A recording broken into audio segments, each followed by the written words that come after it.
Welcome to Rob Talks. Today we're talking tarot cards. Was this card meant to find you today? Maybe? Subscribe to this playlist as we take a journey into each of the tarot cards one by one and the meanings of the imagery and message they convey. Let's get started.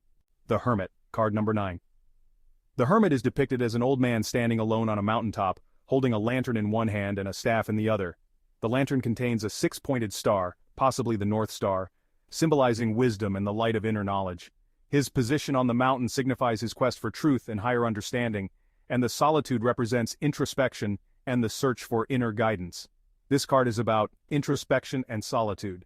The Hermit is a card of introspection, urging you to seek solitude to reflect on your life, gain clarity, and connect with your inner self.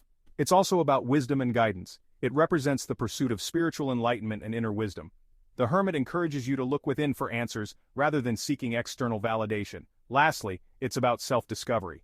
This card can indicate a period of self-discovery where you step back from the noise of the world to find your true purpose or direction. We hope you enjoyed this message. Did it resonate with you? If so, please leave us a comment, give us a thumbs up and subscribe. Thank you.